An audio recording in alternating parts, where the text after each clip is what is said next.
Morning my dear students.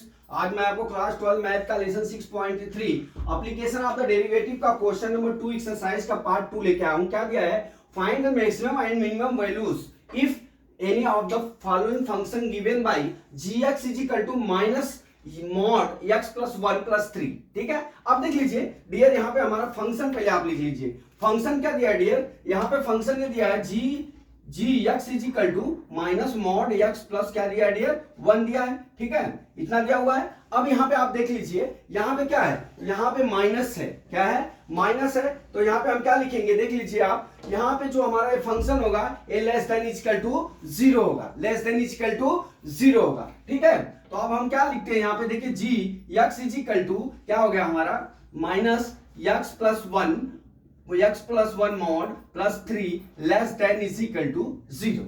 ठीक है, इतना तो समझ में आ गया आपको। अब आगे बढ़ते हैं। देखिए हमारा क्या होगा? अगर 0 हो गया तो हमारा g x is equal to minus mod x plus 1 x plus 1 mod plus क्या हो गया हमारा? 3 हो गया। फिर क्या हो गया? Less than is equal to क्या हो जाएगा हमारा? 3 हो गया। ठीक, अब यहां पे हम क्या करते हैं? देखिए यहां पे g यहां पे minus x plus 1 is equal to क्या हो गया? 0 हो गया। ठीक, तो हमारा क्या हो जाएगा? x plus 1 is equal to क्या हो गया हमारा? x minus 1 is equal to 0 हो गया। ठीक है, अब यहां पे हम क्या करेंगे? सॉरी, यहां पे क्या होगा? Minus x plus 1। ठीक है, माइनस एक्स प्लस 1। देखिए यहां पे x plus 1 is equal to, ये मिटा दीजिए आप, यहां पे x plus 1 is equal to 0 होगा, x is equal to minus 1। ठीक है, x इक्वल टू माइनस 1 हो गया। यहाँ पे आया, देखिए x इक्वल टू माइनस 1 आ गया। तो अब यहाँ पे क्या करेंगे हम? देखिए gx की वैल्यू क्या हो जाएगी हमारी?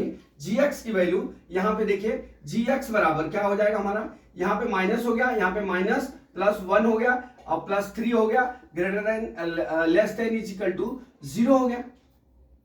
ठीक है, 0 हो गया। अब हमारा क्या हो जाएगा? 0। अब यहाँ पे हम क्या करेंगे? देखिए हमारा कितना हो गया?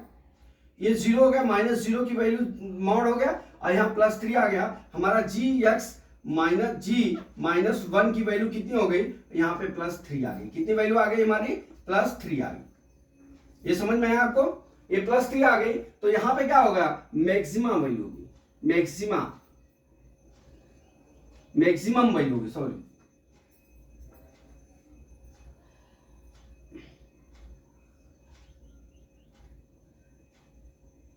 ठीक है, क्या हो गया हमारा? यहाँ पे मैक्सिमम मूल्य लिखेंगे आपका x is equal to minus 1। क्या लिखेंगे? यहां पे क्या लिखेंगे? Maximum value.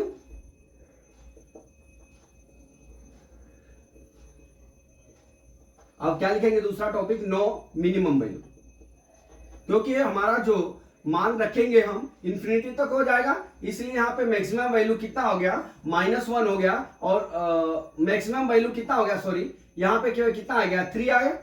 मैक्सिमम वैल्यू कितने आ गए? इस पे माइनस 1 पे 3 आ गया, प्लस 3 आ गया। तो यहाँ पे क्या हो गया? मैक्सिमम वैल्यू 3 हो गई और मिनिमम वैल्यू क्या हो गई? कुछ भी नहीं होगी। ठीक है, इंफिनिटी होगी। ठीक है, इस तरह से डियर हम जो मॉड वाली सवाल है, बहुत इंपॉर्टेंट सवाल है, एग्जाम में पूछी जाती है। इसमें क्या दिया? जब भी मॉड होगा उसका डेरिवेशन नहीं करेंगे आप। एक चीज तो याद रखना, मैक्सिमम और मिनिमम वैल्यू ज्ञात करने के लिए आपको जो है एग्जाम में जो है इसका डेरिवेटिव नहीं करना है, फिर एफ डैश एक्स नहीं निकालना है। सीधे यहाँ पे आपको जो अंदर का मोड रहेगा, अगर माइनस है तो less than equal to 0, plus है तो ग्रेटर देन इक्वल टू 0 करना है। इसके बाद वहां से x की वैल्यू निकाल लेना है। x की वैल्यू निकलेगी तो जो हमारा मोड वाला फंक्शन दिया रहेगा उसमें उस वैल्यू को पुट करेंगे। जब यहाँ पे प्लस माइनस आएगा तो वहां पर अगर प्लस आता है तो मैक्सिमम वैल्यू हो जाएगी और माइनस आएगा तो मिनिमम वैल्यू होगी। यहाँ पे हमारा प्लस वैल्यू आया तो ये मैक्सिमम वैल्यू हो गई, और यहाँ पे जब यहाँ पे वैल्यू रखते जाएंगे तो बढ़ता जाएगा, तो वहां पे नो मिनिमम वैल्यू होगी। तो डियर इतना याद रखना, आपका जो है 1 मार्क्स या 3 मार्क्स में सवाल पूछी जाएगी। तो माय डियर स्टूडेंट्स, मैं समझता हूं न्यूमेरिकल आपको समझ में आ गया होगा। अगला न्यूमेरिकल कल मैं फिर लेके आता हूं। जय मां सरस्वती, जय भारत माता, जय जवान, जय किसान।